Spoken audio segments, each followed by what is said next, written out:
So welcome to our session this morning. It's the fifth, I believe, in our Elderhood series. And little preparation here. We're passing around an attendance sheet. If you would make sure that you sign in, and an email if you would like to be on our email list. Secondly, passing around the 5 Wishes booklet along with a basket, which is for donations. We're using these from our stock, and we'd like to replace the stock. So if you could make a donation to help replace the stock, that'd be great. So without further ado, let me introduce Attorney Chuck Guttman and Ms. Guttman, and our own Elizabeth Einstein, and I'll turn it right over to Liz. Thank you. Thank you. This other little sheet that's going around is just a bunch of legal terms, keeping the language straight. So does anybody not have these? Okay, you can just put these in the back towards Sandy, Fred. Thanks. So, I am so happy to see so many of you here today. I invited Charles. Can I something call you Chuck? He prefers Chuck to join me today because he's an attorney here in Ithaca. But more importantly, he has served on the hospice board for many years, and he's on the committee for ethics. So this is going to have a lot of questions that he's going to be able to answer that I cannot. So I'm going to just say a couple words, and Chuck's going to say a few words. We're going to look at a wonderful documentary that explains how to use this document, okay? And I hope all of you are choosing to take one. There's pencils. Did everybody get a pencil too? Because you might want to start filling it out as you go, or at least checking the boxes and so forth. I am passionate about the 5 Wishes. I first heard about it when Dick Gilbert was here many years ago. Many of us remember him. And he was teaching courses, helping us with issues around death and dying. Can't hear me. Do you want to just give people a minute to settle? We're not settled. That's why. But you can hear me in the back row. Okay. And also, there wasn't a note on the other room, so I think she's running late. This is right. Okay. I'm trying to figure out where we are. Okay, let's just take a moment to settle. If you don't settle, I'll lead you in a meditation or something. Get you really quiet. We're trying. I know. So I filled my form out back when Dick was here, and I've just looked it over and see I need to review it and make a few changes. But Chuck, I have a question right off the bat. I noticed that mine was witnessed by Monty Berman, who has since died. He was a friend of mine here at church. Is this still legal if the person who witnesses is gone? Yes, it is. It's more convenient if you have a witness who's available and presenting a dispute about it. But this is like a living will, or living will. Once it's witnessed and the person is capable of witnessing at that time, it remains competent for all time. Okay, so I didn't know if any of you knew that. I did not know that. So, one of the reasons I love this document so is that it is simple and clear. Now, many of us have living wills and healthcare proxies and all of that other jazz, but it's full of mumble-jumble legalese. Forgive me, Chuck, but it's true. This is very different. It's so simple and so clear. And once I had mine done, I had a real sense of peace, like when we finished our wills. I hope all of you have that piece in place, too. The will is merely the document that we get rid of all the junk that we've collected all of our lives, right, and our money and stuff like that. This is far more important. This is about what we want. Okay? And I had a nice sense of peace because my sons, it's like a gift to those we leave behind. They don't know what to do unless we've had the conversation. Document's one step, but then the conversation is the other. And I want to just share an experience that just happened within the last month.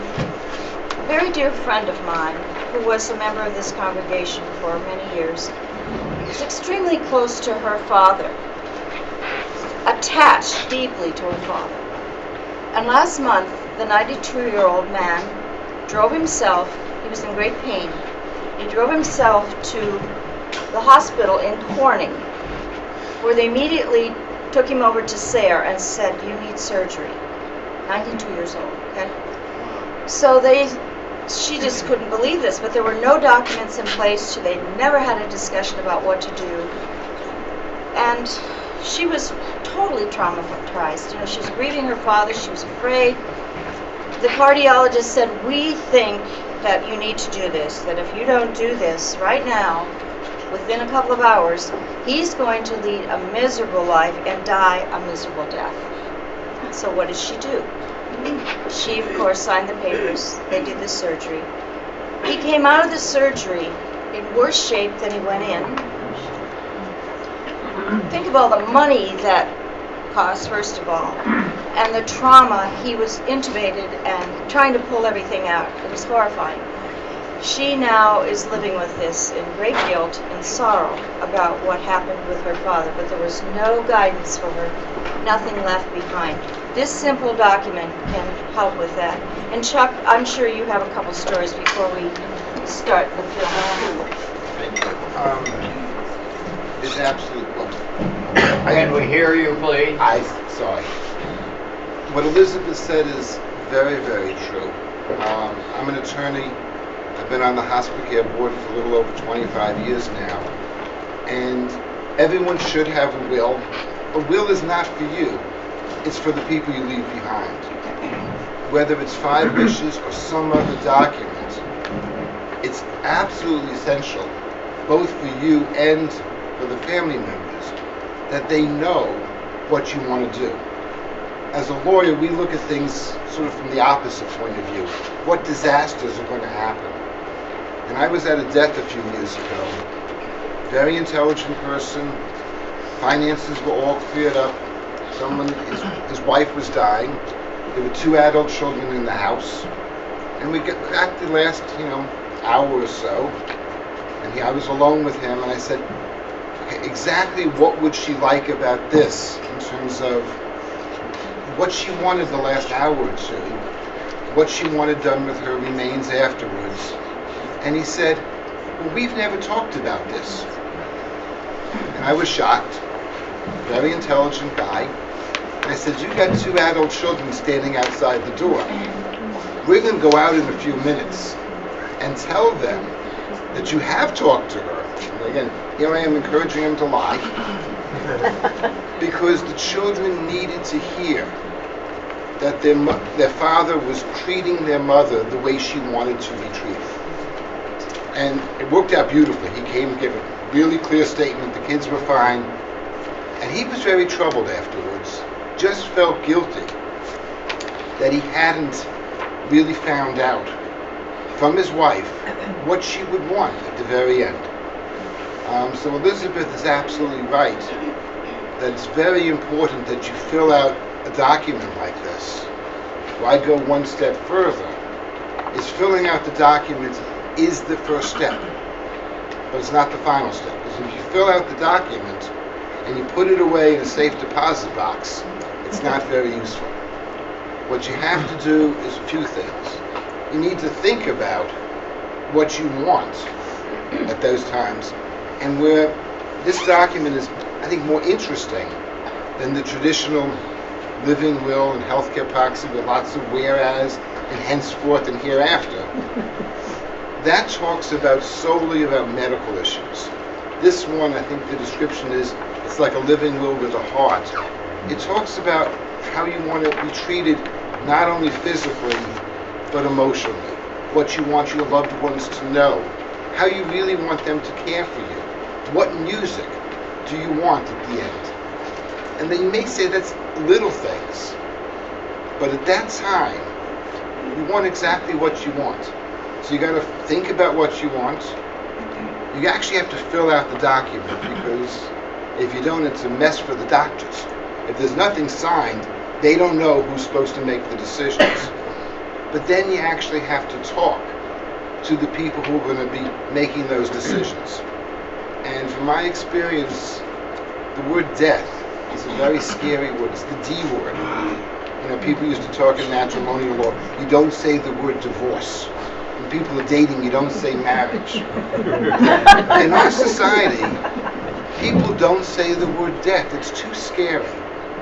And actually, since I've been working with hospice care, I've gotten used to saying the word death, and I find that the more you say that word, it loses its power. It just becomes, it's another stage in our lives. So when you talk about death, I guess it takes you one step closer to acceptance. And I've heard a lot of people say to me, well, it's going to be so horrible to talk to a loved one, a spouse, a parent, a child about these issues. And I think it's actually the exact opposite.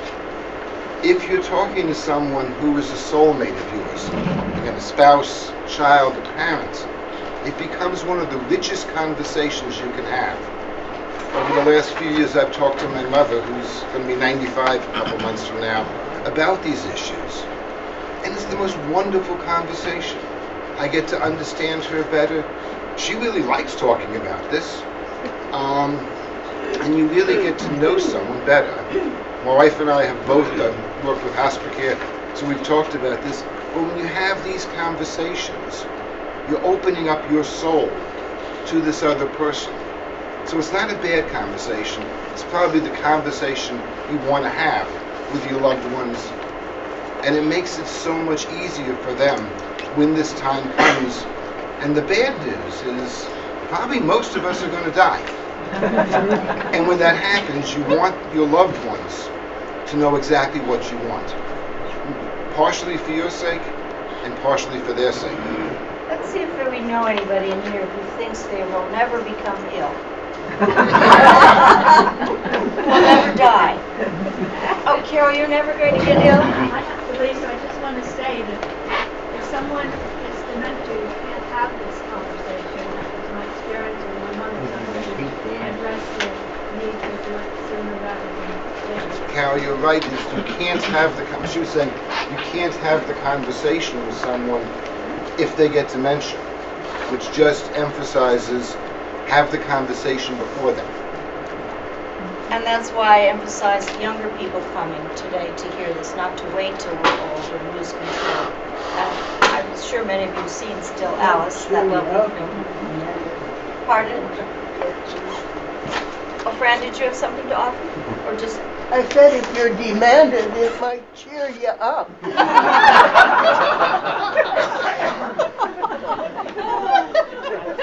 Let's move on to this first wish, but I also want to mention this. Our church has, when Dick was here, he started a file with our vital information. Now imagine the first call goes to the minister. What do we do with this person here, right? So did any of you ever fill these out? So I'm passing them around. If you're a member of our church, please fill this out and get it to Mark as quickly as you can. We found the file the other day, and it's there, but mine was hopelessly out of date, so I have a new one. So I pass these around. And this is one for each person. Of course, you don't do a document for a couple, right? Don't do this for a couple. You do it for yourself. So get that to him. But let's take a look here and see what these first couple wishes are, and then we'll stop for a moment, and if you have questions, there's a lot of questions answered at the very end, but if you have a couple of questions for Chuck before we proceed. Okay?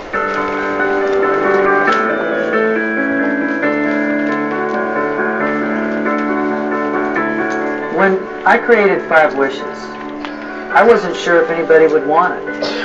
And we first had the press announcement that 5 Wishes existed, and I wasn't sure what the reaction would be, and the next thing I know, the mailman's bringing tubs of mail in from all over Florida. And that led to then a national document that would help families all over America. And now you see, these years later, millions of copies that have been sent to families, and more important, millions of discussions that have taken place around the dinner table and in the living room, and sometimes in the hospital room, helping families plan for and discuss good end-of-life care. More than 8 million Americans are using the 5 Wishes Advance Directive to talk about and plan for care in case of a serious illness. People use 5 wishes because it's written in simple, easy to understand language. 5 wishes is also a family discussion tool that is useful in all 50 states. It turns into a legally valid document in most states once you fill it out and sign it. 5 wishes helps your doctor and family know exactly what your wishes are. It also allows you to talk about your personal, spiritual, and emotional issues, not just your medical concerns. 5 Wishes was created by Aging with Dignity founder Jim Toohey. He's an attorney and former assistant to the president. He headed Florida's Social Services Agency and was legal counsel to Mother Teresa of Calcutta for 12 years until her death. He spent 2 years working full-time as a volunteer in her missions in Mexico and the U.S. Mother Teresa made sure that the individual's medical needs were met, but she also cared about their emotional and spiritual and personal needs. She accompanied them, and I saw that often in America we don't do a very good job of providing dignity in the process. We don't help families feel like they have rights and a voice and a say in their care. And so 5 Wishes was developed to give them that voice. Our modern medical technology is the envy of the world. But unfortunately, one of the things we've lost is the personal touch and caring for people as they approach the end of their lives. We've turned dying into a medical moment, and this technology has turned into a trap for many people. It's artificially prolonged the dying process, and it's left many families feeling miserable. Some are left to guess what their loved ones want. Others feel guilty. 5 Wishes ends the bedside guessing game, and this is one of the reasons it's become so popular. With 5 Wishes, you're able to put in your own words what you want or don't want, and describe the things that matter to you. And if you're one of the 78 million baby boomers in America with aging parents and grandparents, you'll find 5 Wishes helps you to be a good son or daughter to them. When their needs are known and stated in writing, you avoid needless disagreements and painful arguments among family members. Talk with your doctor about your care preferences. Give your doctor a copy of your completed 5 Wishes so that your instructions for care are clearly understood when the time comes. In this video, we'll walk through each of the 5 Wishes and offer advice on how you may want to fill out yours. Wish 1 allows you to decide who will make healthcare decisions for you when you are unable to speak for yourself. Wish 2 discusses the kind of medical treatment you want and allows you to describe any medical treatment you don't want. Wishes 3 through 5 are what make 5 Wishes different from all other living wills and advance directives. These speak to what's in your heart, how you want to be treated, and what you want your loved ones to know. Next, you'll be given complete instructions on how to sign, witness, and file your 5 Wishes document. And finally, we'll answer some commonly asked questions about 5 Wishes. Let's get started.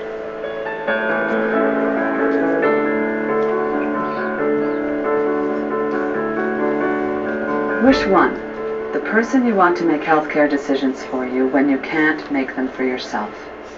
This is also known as a durable power of attorney for healthcare, or healthcare agent.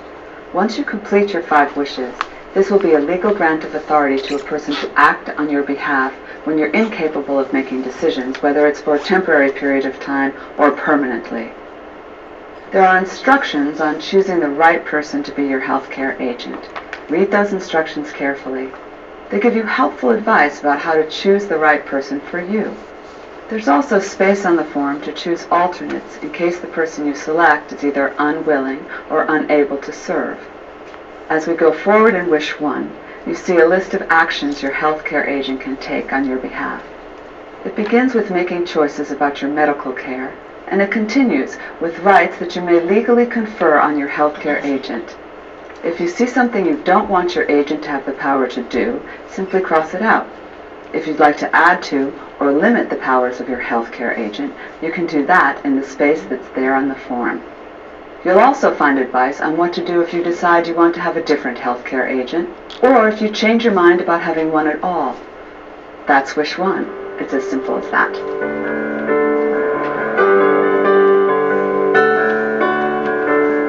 Now let's turn to Wish number 2. Your wish for the kind of medical treatment you want or don't want when you can't speak for yourself. Wish number 2 serves as a living will. We begin with general instructions to your caregiver and stress the importance of good pain management, even if that pain management might leave you a little sleepy or drowsy. After giving general instructions to caregivers, wish number 2 then turns to the definition of life support treatment. The instructions include treatments that are commonly included in most states. Read the definition of life support carefully. We provide space within the instructions for you to limit the meaning of life support treatment in a manner that reflects your own personal or religious feelings and beliefs.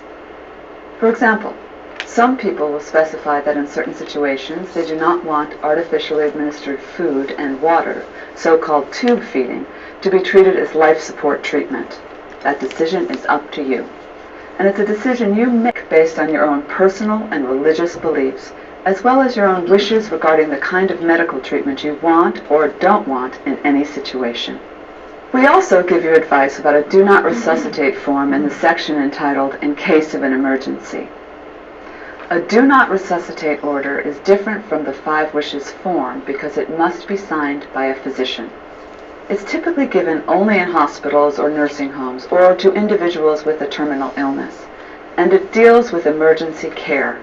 Read that section carefully and talk to your doctor because you may need to fill out and have a physician sign a Do Not Resuscitate order as well. Now that we have an understanding of what life support treatment means to you, we turn next to the 4 most common scenarios you might face in times of serious illness. We begin with instructions for when you are close to death. Read this section carefully. It describes what it means to be close to death and then gives you one of 3 choices. The 3 choices are: 1, that you want life support treatment when you are close to death; 2, that you do not want life support treatment and that if it's been started, you want it stopped; and 3, that you want life support treatment if your doctor believes it's going to help, and if it's not going to help, that you want it stopped. Those are the general instructions that your physician needs to know from you. And of course, discuss this with your healthcare agent so that you've clearly communicated your wishes. We now turn to the next scenario: what you wish if you're in a coma and you are not expected to wake up or recover. Read that carefully. You are given the same 3 choices. Think about what you will want in this situation and check the appropriate box. The 3rd scenario addresses permanent and severe brain damage in cases when you're not expected to recover. Read that section and the description of that condition, and then check the box that reflects the kind of treatment you want. And finally, in wish number 2, there is a space for you to describe any other conditions under which you would not want to receive life support treatment. Some people leave this section blank. Others make very clear that there are certain situations not addressed above in which they do not want life support treatment. After you've filled that out, you've now completed wish number 2, and you're ready to go to wishes 3 through 5, the sections that make 5 wishes Okay, do you unique. have any questions for Chuck so far about this? In wish number 2, under what you should keep in mind as my caregiver, the second bullet says, I do not want anything done or omitted by my doctors or nurses with the intention of taking my life. It just seems a little confusing. Can you explain that better? Well, the way this form is set up, and there is no possible form that works completely. They're saying they break it down to 3 things. I don't want treatment that'll keep me alive. I do want treatment that'll keep me alive. Don't stop. Do everything you can. Or look at the situation more carefully, and if it's going to help, I do want it. If it's not going to help, I don't want it. The trouble that actually happens in real life is you get to that stage, and what actually is going on is not what you anticipated. In some way, it's different. I don't know how, but it's going to be. I was at a conference once, and the person running the conference said, in this situation, how many want life support? Or want life support terminated? Everybody raised their hand. Well, I'm going to change the facts. Everyone lowered their hand. And then the presenter was good enough. They got to the stage, everyone's going, well, I'm not sure in that situation. So the key here is you try and put in as best you can what you think fits your personal wishes. But the key also is to explain in as much detail to your health person you've named as the healthcare proxy, this is what I think I would want in this situation. With the realization that as you actually approach death, your wishes may change. Because all of a sudden it's in front of you. Maybe you're in more pain than you expected. Maybe I want a little bit longer. I haven't said goodbye enough yet. Those things change, and actually what we've seen in hospice care is even as the death approaches very quickly, things change. I mean, one of the key things they talk about is when you terminate life support, what you often will be terminating is food and hydration. We had one case up there. It was a woman who was ready to go, and she said, I'm done eating. I don't want to eat anymore. I'm ready to go. New England woman, very sort of slatey is how her daughter described her. And then a few days later, she said, oh, cottage cheese sounds good. And we called it, and her daughter said, that's not my mother. My mother, once she makes a decision, never goes back. This was known as the no backsies case. What do you do? Which person was saying, yes, cottage cheese sounds good? Because I assume every day you make decisions, and if you're like me a half hour later, it's like, well, wait a second, maybe I should do it the other way.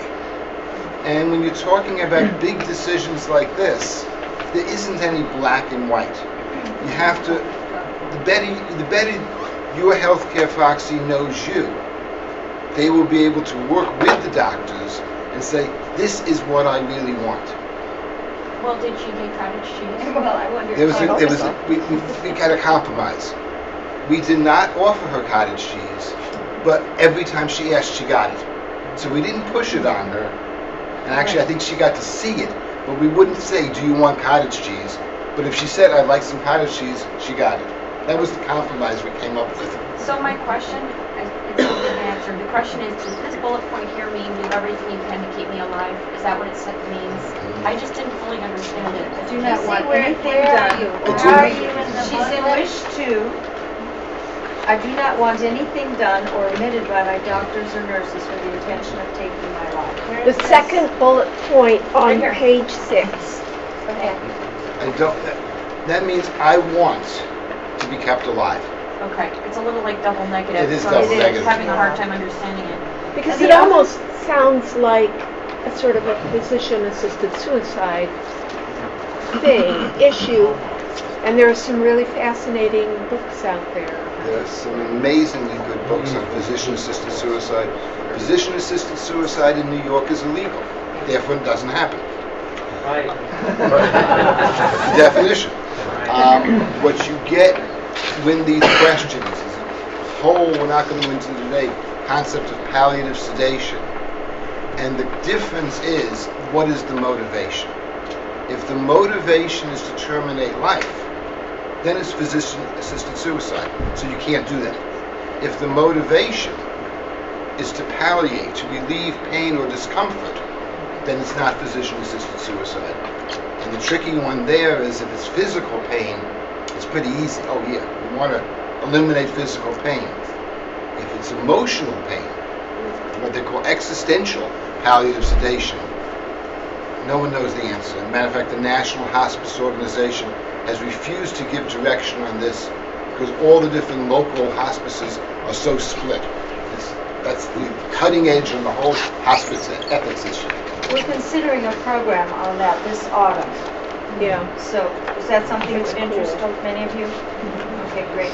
I want to just comment too, you can use this document. I'm looking through mine and I've added and inserted a lot of things. They leave you lots of lines and so forth. And on the one that says I do not want life support treatment if it has been started, I want it stopped. I noticed that later I went back in and said, until my children arrive to have closure. Where do you put that? I put that in on page 7. in the close to death place. So they've started all this stuff, the medical people do it, and I only want it to last until they get there to finally be able to say goodbye. How long after they get there do you want it to last? 11 minutes. One or two more questions. No, I didn't put 11 minutes there. We're going to take a couple more questions because many of these questions will be answered in the film. Sandy? Well, I appreciate what you said about the conditional clauses because there are like a lot of things I can think of conditions. For example, the coma. Like if I'm 50 and I'm in a coma, I'm going to want a longer chance to have life support, maybe for a month. But if I'm in my 80s, I'm like, no, I don't think so. So What about 60s? I don't know. So what do you do? Put conditional clauses for every age, like You can do decade, pretty or- much what you want to do with it, but you can't anticipate all those You things. can't No way. anticipate. The more you write, again, this is really partially for you, and it's partially for your healthcare proxy. The more you write, your healthcare proxy has an easier job, because they know, and I'm going to suggest writing is good, talking is better, because when you have this conversation, it'll become a broad conversation, and you can distinguish between 60 and 59. I've been handing out pencils because I see many of you are starting to fill it out with a pen, and you may want to change your mind. So I've got tons of pencils back there. One more process question. I'm going to pass this around again, not because your final grade depends on whether you were here or not this morning, but if some of you are new and want to get on our email list, there's a place there to put your name. An email list would be simply getting announcements of stuff in this program in the future. So I just want to make sure we don't miss anybody that would like to be on that very little used email list. So would you pass it row on row? Can Thanks. you have more than one healthcare proxy? Like I have two sons, I'd like to take care of this. The way this form is written, it lists one person. I strongly urge you to name alternates because this person may not be available. I can tell you the advantage of listing two people and the disadvantage. That's about all I can do. The advantage of listing two people is you're getting them both involved. And if you've got two children, one may feel really insulted that they weren't listed. Right. So that's really, I've seen people who listed four people on as the person. The disadvantage of listing more than one person is that they disagree. And then you're in a situation, for example, you may be in hospice care, and you've got two people listed, and where we tend to see the problems is not on the big issues. Should we have a heart transplant? That's usually easy. What should the people eat? And I remember one situation, yes, they need to have organic vegetables and fruit. Oh, no. They should be eating meat because they really liked meat. So those are pros and cons, and I think you have to decide that one for yourself. One of the things I remember, this is the attendance sheet. Where did it get stopped? Here. Yeah. One of the things I remember being a volunteer up there is that you get what you want. It's a great place, and if a person wanted their booze every night, they got it. If here's people dying of There's a restriction on booze. We had that issue come up at the ethics committee. You took their booze away? No. There was a question, some of the nurses thought this person was taking more meds than they needed and drinking too much. And the ethics, one of the few times the ethics committee made a decision, the answer was they could have booze on two conditions. It was good quality and they shared. And another was, I remember a couple of patients dying of emphysema, and they're outside in their wheelchairs puffing away on their cigarettes. But hospice does not take these good things away. We need to move on, and then we'll have more questions. So, Bob, do you want to? Don't want to be in pain, but you want your pain managed. Now you may say, won't the hospital or nursing home take care of my pain? We hope they would, but it's important to make clear that this is what you want.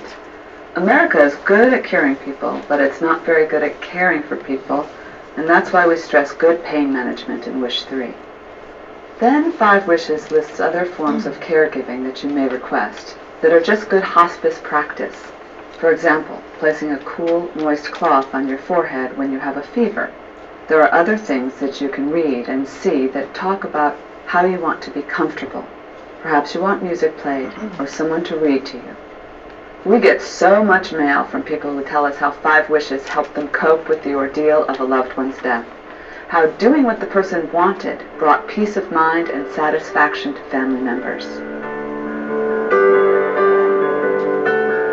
We also got a lot of wonderful feedback about Wish 4, the wish that lets you communicate how you want to be treated when you're seriously ill. Wish 4 allows you to say to caregivers and to others, here's how I want to be treated so that my God-given human dignity can be maintained. That matters to me. Wish 4 gives you control, even if you're not able to speak for yourself. It allows you to talk about your spiritual needs. You may want someone by your bedside praying for you or praying with you. You may want your hand held. You may not want to be alone, particularly if death is near. Wish 4 gives you that opportunity. Read each of the items and feel free to write additional pages on separate paper if you have other cares that aren't listed in Wishes 3 and 4.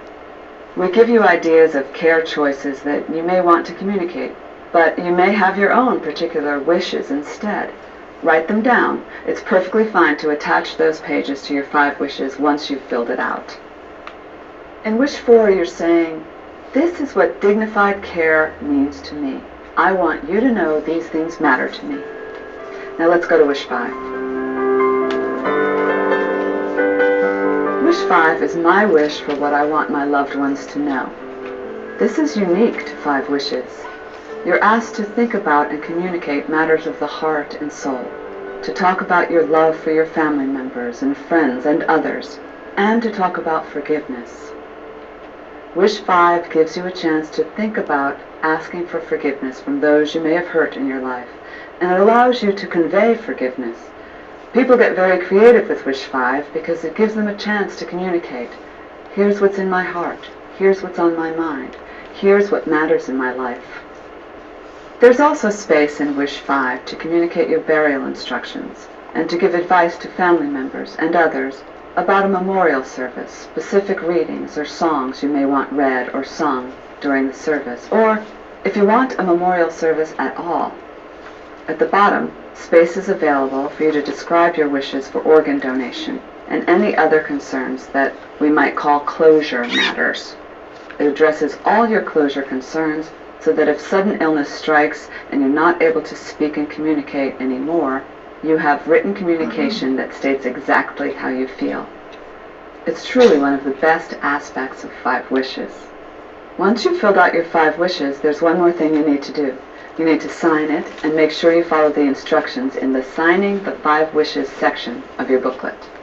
You also need to make sure that your witnesses meet the requirements that are listed in the instructions. Your witnesses should watch you sign the form in their presence. It's not complicated, nor is it difficult to do. Just follow the directions. Write your name, your address and phone number, and sign it in the presence of your 2 witnesses. Some people ask if your signature has to be notarized or not. Look in the box on the form that talks about notarization. Unless you live in one of the states listed in the box, you do not need to have your signature notarized. Now, if it's convenient for you to have your signature notarized, go ahead and do it, but it's not required by law unless you live in one of the states listed in the box. Once you've signed your 5 Wishes form in the presence of 2 witnesses and properly followed the instructions, congratulations. You now have a legal document in your hands. You are now part of a growing number of Americans, millions and counting, who've completed 5 Wishes. But there's something else you need to do that's important. You need to take this form and review it with family members, your healthcare agent, and your physician. It's not enough to just fill out the form and stick it in a safe deposit box. In fact, that's the last place your 5 Wishes form should go. Make copies of your form and give it to everyone who needs to know and understand your wishes. Taking this important step ensures that you have thoroughly communicated your wishes so you can get the kind of care you want and deserve. After you've made copies of the form, fill out the wallet card and write down where your original 5 wishes form is located. This way, if you have an accident, your wallet card will indicate who your healthcare agent is and where your 5 wishes form is located. That's it. You're all done. Congratulations for having the courage to complete 5 wishes. It can be tough sometimes to confront these questions, but once you do it, you're glad you did. Keep in mind that 5 wishes isn't just for you, it's also for the people you care about and who care about you. It's a gift to them because it explains very clearly what you want at the end of your life. We hope that 5 wishes is the engine that drives change in America, that preserves human dignity near the end of life so that people receive the kind of care they want and deserve. In the next section of this video, we'll discuss some of the most frequently asked questions about 5 wishes. Then we'll give you information about ordering additional copies for yourself, your loved ones, your employees, anybody who cares about improving end-of-life care.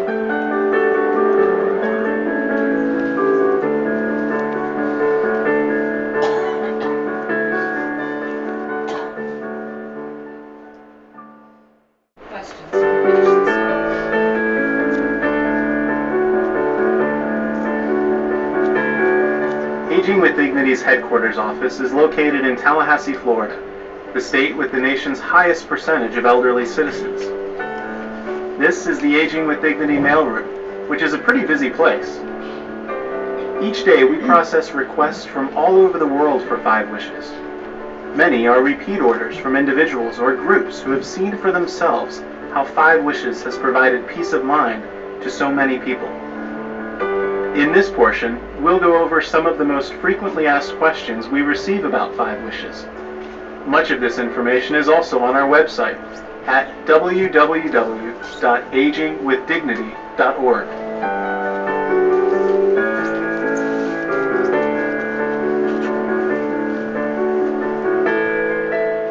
One of the questions we're often asked about 5 wishes is, who should fill out 5 wishes? The answer is, any adult can. Whether you're 18 or 80, you can fill out 5 wishes and have the peace of mind in knowing that you've communicated your wishes. That way, you can get the kind of treatment you want and deserve. Now, if you're married, it's important for you and your spouse each to fill out your own 5 wishes. You cannot fill out one form for both of you. After you've completed the form, follow the instructions on signing and witnessing. We urge as many adults as possible to fill out 5 wishes so that care at the end of life will improve in our country and more people will have their wishes respected and followed.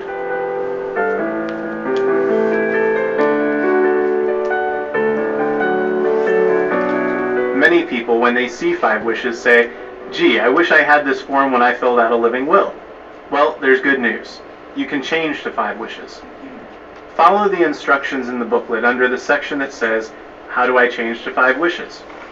Then, fill out your 5 wishes, and be careful to follow the signing and witnessing requirements. Now, you have a new legal document that's valid. Next, make sure your healthcare agent and others know that you've filled out a 5 wishes, and give them a copy of your newly completed form.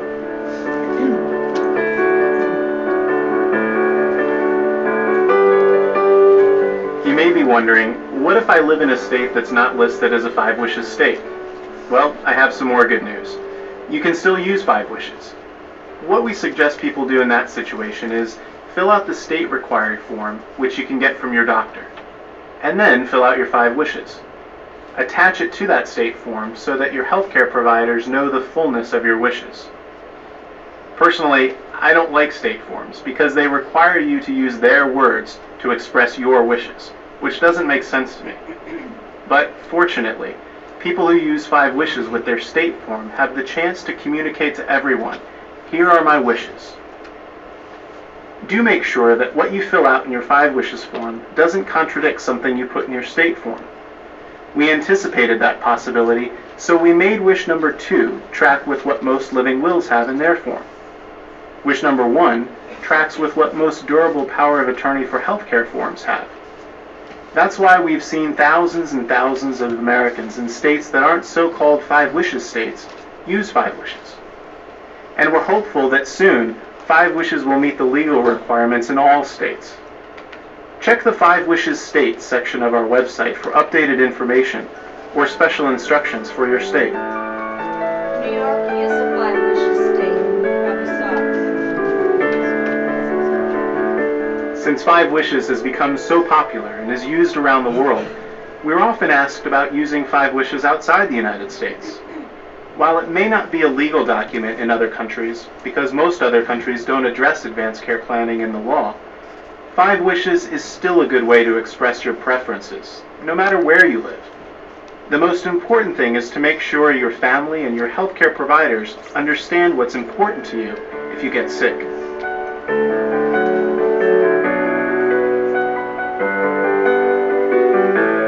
Many have wondered, what happens if I move to a different state? Is my 5 Wishes still valid? Well, the answer to that question depends on which state you move to. So you need to look at the list of 5 Wishes states.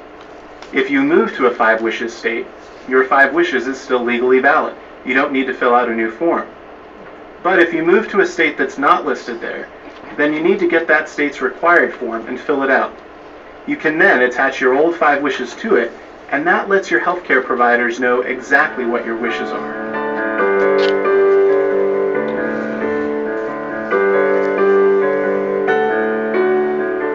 A lot of people wonder if they should periodically update their 5 Wishes form.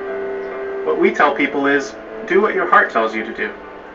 If you want to give better instructions to your healthcare agent, if you want your family members to know more or different things, then go ahead and follow the instructions on changing your form. That means go and revoke your previous form by writing revoke on it. Destroy the old copies and tell your healthcare agent and others that you have a new 5 Wishes form. And then throw the old one out. A lot of people do it once a year.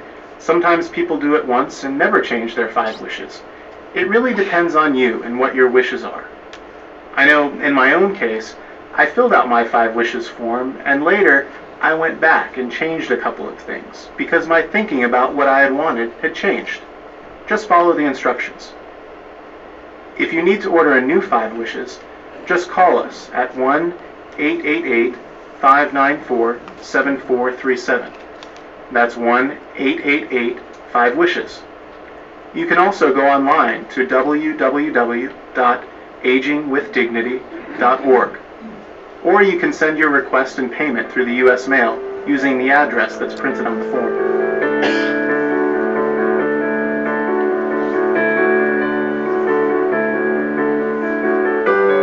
People ask us all the time if they can make copies of 5 Wishes. The answer is yes, if you're making copies of your completed form. We've stressed in this video the importance of making copies of your completed form and giving it to your healthcare agent, to your physician, to family members, and to others that care about you. We do not give permission to photocopy blank copies of the 5 Wishes form. It's copyrighted material, and we've heard from a number of hospitals and physicians and other healthcare organizations that they prefer to see 5 Wishes show up in the original booklet form, not as a photocopy. So, you have our permission to make copies of your completed form, but we do not give permission for those who want to photocopy the blank form. Each person should complete and sign one original form. Let's end here so we can open up to questions. That was important to know because a lot of people want to know if they can copy it. The other thing I just want to mention before we open to questions is you can add all kinds of little things in here. I noticed looking at mine that beyond saying that my body goes to upstate, I've got the paperwork here. So the more you can provide for people who are left to help with your wishes after you can't tell them anymore, the better it's going to be. So you can, this would also be an important document to leave with the church, as well as the document that I asked you to fill out to get to Mark. He really needs to have those. And just one other thing I found that I just share with you that I have done for many years. I like to travel. So I have my travel documents that this stays in my refrigerator. Did you know when the banks, people come for you the first place, they look for stuff? It's in the refrigerator? Oh, wow. Yeah. So it's in the refrigerator behind my chocolate bars. And what's in it are my emergency contact numbers, my donor form for upstate, my living will, my healthcare proxy, my doctors and my medications. And I think, Marie, when we traveled to Tuscany, I dug it out and said, if anything happens, here it all is. And it's very, very helpful. So those of you who love to travel, just get one of these going. Okay? So you might have lots of questions now from Chuck. There you go. Well, one is, it seems like with phones and apps and travel, that you could like have take a picture of it and have it on your phone. There you go. Because if it's in your refrigerator and you're traveling, and you're in a hospital. Well, mine's always in my luggage when I'm Oh, it's traveling. in your luggage. But anyway, it Right. seems like everybody has phones. That might be a good thing. And also, on page 7, all these different things where you're close to death, permanent and severe brain damage and not expected to recover, in a coma and not expected to wake up. All those different conditions, like you're going to die, you're not getting better. But it says, I want to have life support treatment if my doctor believes it could help. So I guess that's like, maybe like you're suffering and some fluids would make you suffer less. Like, not like it's going to make you get better, but can you give examples of life support treatment that your doctor believes can help? Well, I'll just start that with tell the story very quickly. Everyone always thinks they're going to know what's going to happen. Probably the most difficult case I've dealt with on this issue was a person who was 17 years old, couldn't have a healthcare proxy, traumatic brain injury. A year and a half later, he'd been in a coma. His mother was cared for him. She said, I'm ready. Because there was no healthcare proxy, we had to go to court and get permission to terminate life support. The judge was very good about it, gave the mother permission, but she needed to wait another month. And at the trial, the neurosurgeon testified the likelihood of any improvement at all was infinitesimally small. Sounds pretty good. About 2 weeks after the judge gave permission, the person started to recover. And a year later, he walked across the stage at his high school and picked up his high school diploma. Go figure. And I actually asked the doctor later, I called him as a witness. Can you explain this? He gave a very clear explanation. It was a miracle. So we never know what's going to happen. But in terms of your specific question, again, it varies dramatically on a case-by-case basis. They mentioned the cool cloth over your forehead. To me, that would be good. The issue of fluids is a very complicated question because fluids quite often will make you more comfortable. But if you've reached a stage where you're saying, I'm done, what they will do is terminate hydration. And even just ice chips in your mouth will result in you living several days longer. So some people say yes, some people say no. Some type of lip balm stuff may be the right answer. It really depends on the individual facts. And it's a question of, when you get to those kind of things, I disagree with you. I don't think it's the doctor who makes those decisions. It's usually the nurse. They're much more sensitized because of their training to true palliative issues. No offense to the doctors in this. So could you cross out doctor and say nurse? Yes. Yeah, you can do anything You can with do this anything you want. And I asked my doctor about that one, and he says, I don't know. How are we supposed to know? They don't know what could happen. Okay? So you just kind of have to be ready to not know. Because that one, if you don't cross it out, almost leaves practically everything in the doctor's hands. So you almost. can do that, crossing out through that those last 3 wishes. You can cross out what you don't want. That's what's wonderful about this document. We are lucky in Tompkins County. Nationally, I've seen the statistics, I don't remember them. Healthcare proxies are ignored by doctors, I think over 50% of the time. In Tompkins, there's been a lot of work with the doctors, and I think they really are honoring the healthcare proxies and saying that they want to talk to your healthcare proxy to determine what's best for you. I have a couple questions. One is getting your 5 wishes into like the medical system. So if it's in your folder say with your doctor, but you're in the hospital and they didn't look in the fridge. But it's scanned now. Yeah, right now, I'm pretty Is sure it electronic now? CMC, I think with almost every primary doctor in town, they are scanning records back and forth. There may be an exception, but I don't think there are any exceptions. But what if you're in a hospital like in New York City and they don't, like how would they know if you don't have your wallet card on you? How do Or you? you have your wallet You card have on your you. wallet No, but card, what if and you carry don't? little packets No, like I mean this. like what if you get separated from your bag? Well, if you can communicate, Yeah, then you can communicate. If you can't, they don't even know who you are, right, and you're in trouble. right, okay, so I'll put sorry it on about the back that. of your license like your donor thing. Yeah, She lost her they wallet. should have that. Well, she's hopeless. Well, they're going to try and find out who you are, and if they do, they're going to try and find out who to get in touch with, and eventually. Okay, sorry, that wasn't helpful. Melissa? One mic, please, one mic. We got people falling out. I'm sorry. Well, I just call her Melissa, but get you next. Chuck's calling on me. I'm Melissa Travis Dunham, I'm the manager of community relations at Hospital Care. Can you So- speak louder? The people in the front row can't hear you. Let me come here. And, my name is Melissa Travis Dunham, and I work at Hospital Care. I'm the manager of community relations. So I've done some of these answered some of these questions. So I did just want to point out there is something in New York State called a MOLST, M-O-L-S-T, which is Medical Orders for Life-Sustaining Treatment. And in coming months, there will be a state mandate for electronic versions, which not every doctor is prepared for yet. So if you ask your doctor about this, be forewarned, they might go, oh, right. But medical orders for life-sustaining treatments take what you designate in your 5 wishes and put it into medical speak and put it into doctor's orders. So if it is that you don't want to be resuscitated, they put that down. If it's that you do want to be resuscitated, you do want antibiotics, they can put this on this form and it becomes medical orders. And when it becomes electronic, it's a statewide database. So if you're anywhere else in New York State, they theoretically can pull that up for you. Most often, the most, in some states it's called a POST or physician's orders for life-sustaining treatment.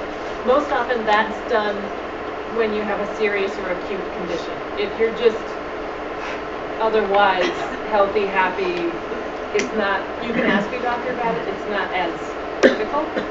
But if you have a major condition, our hospice patients have it in paper form. It's this bright pink sheet of paper that follows them around from hospital to nursing home to hospice to their home or wherever they go. So that's an option that if you do travel a lot, especially if you travel a lot within New York State or you have doctors in different cities, that's something to consider. If anyone And wants to- Melissa, what I like about that form is you have to have your doctor fill it out with you. And when I did, it's kind of complicated. He'll sit and go through each of those issues and explain it, because I was asking a lot of those questions. Well, what if? He takes the time, if he's a good physician, to do it. Yeah. And also, when I just recently redid my will, my attorney automatically sends the living will card, the health care, to the hospital. You do too, of course, I right? send it to the local person's physician, actually, Okay. figuring they're going to send it to the Right, hospital. and now mine's in the hospital too, so things are changing, but we are still ultimately responsible for carrying the documents, for getting them filled out, but mostly having the conversations with our families. Let me just make, first of all, in the most form, if anyone's curious, I'm pretty sure I have a copy of it here if anyone wants to look at it afterwards. One of the other reasons why this, I think, is so important, a statistic I heard recently, was that nationally 80% of people wanted to die at home in this country, and 25% do. So 55% are not getting what they want in that regard, and I think the common belief is that when you get to that stage, people get paralyzed, they freeze, they wait, and they wait, and they wait. And all of a sudden it's too late. Now you're in a situation where you got put in a hospital or nursing home or whatever. So I guess what I would encourage you to do is part of the talking to the people. Don't be paralyzed when these situations came up. Elizabeth mentioned you went to the doctor and you got this prognosis. And I think for most people, the first reaction, two reactions. One is paralysis, and two is, I gotta do everything I can to make this work. But I guess I'm going to urge you at that point, think. Talk to your people. Figure out what's best. You had a question? I'll get you next. I have sort of a comment about what we were discussing earlier about whom to inform about your situation, whom to put in as a healthcare proxy. When this occurred in my life, when I fell ill, it was time to inform my kids and to find a healthcare proxy. My kids were barely adults. Also, I'm afraid to this day, they're both sons, that eventually, if one of them pulls the plug, the other will find a reason to hold it over his head. Or when they struggle over what I own, maybe this will come in as an issue. So, what we did instead is, this didn't come up earlier, but we sat down as a threesome and determined whom we would like to put in as a healthcare proxy.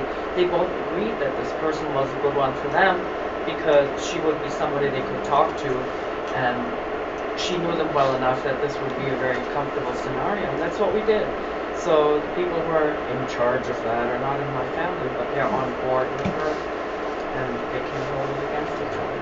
I mean, I deal with this every time someone writes a will. I talk to them about healthcare proxies, and I strongly discourage people from naming children who are not old enough. I don't know what old enough means, but I think it's 50 or 60 years old. Because you don't have the feel. I've heard too many situations where the 30 or 40-year-old child was asked to terminate life support for a parent and said yes, and then later said, oh great, I killed my mother. And in reality, when you get to that stage, your healthcare proxy makes the decision. They will talk to the doctors, they will talk to the social workers, but they also will bring in, as part of that discussion, the closest relatives also. So they won't be just cut out completely. And as a marriage and family therapist, I talk to a lot of people about this situation and totally discourage having your children be it at all, because of course in a dysfunctional family you're going to have a lot of craziness going on at the bedside, but even in a pretty healthy family, the grief takes over and people are not making wise decisions and they're too emotional, and if they haven't accepted death as a part of life, a lot goes on, so get somebody else. Yes. Thank you. First of all, I just want to, as a process point, I want to commend you because this is an exceptional educational moment for all of us in an empathetic environment where we can be supported. And sometimes I have, my name is Michael Vincent Cree. I pastored and I did a year's ministry at Washington Hospital Center with the sick and dying. And I'll get on that. I would just like, as a process point, as a process consideration, we have our wishes, and I don't think anyone in this room would want me to promote having a gun in sanctuaries. And so I wish we'd get rid of using our choices as bullet points, just a consideration. As someone who's had a gun put to one's head, it's not a very good way, and we program. All of us think, oh, I'm independent, and yet we use that term. So that aside. Call the aging with dignity people in. They No. might be interested. In this room, people said bullet points, bullet points, bullet points. We've been programmed by the machine. So I'm asking that we are not brain dead to bureaucratic acts that are imposed on us with that artificial respiration. All right. These decisions stay with us. Last night I made salmon cakes for a FUSIT dinner, and I haven't made salmon cakes since my beloved Alvin died in 2001. I was his power of attorney. I was his proxy. He decided he did not want this new medicine from this doctor that said right on the label, cholesterol causes pancreatitis leading to death. 20 years ago, before going to feed the Rwandan refugees, we had a miracle. He had PML, pulmonary multifocal leukoencephalopathy, in the brain no one lives more than 3 months. That was 1994. He's living 7 years later, having followed Gary Knowles' protocol, Andrew Wyatt's protocol, and a protocol that when the welfare came into on a snap visit said I should be writing a book on healing, and I said I'm too busy doing it. Michael, could But you the come point to the is, point? the point is, I was his proxy. I was his power of attorney, and I was in New York. And who did this to him? Not a welfare place. Cornell, New York Hospital. And when he said he didn't want it, they took him out of the hospital because I would visit him 9 days. The 10th day I took off, and they wouldn't even tell me where they put him. And not everyone has a cell phone, and that was 2001. But not everyone has a computer today. And so my point is, this is excellent. But just as I said to a member who drove me down today, we can have the best laws on the books. But we don't have a human rights court established in every jurisdiction now to bring in even a hospital administrator or a bad cop in 15 days' time, like we can do a bad landlord and protect property.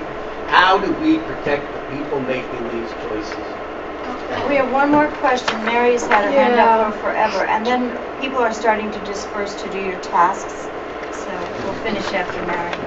So I've been thinking about this whole thing, and I chose my daughter-in-law because she's a different generation. I think a lot of us tend to choose people in our own generation, but who's going to be there? And all of a sudden we're out of time for swapping out.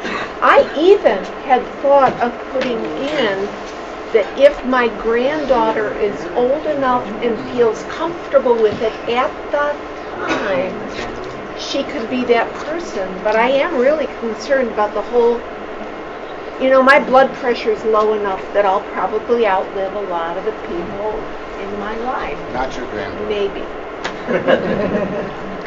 The key on that, though, I think you're right.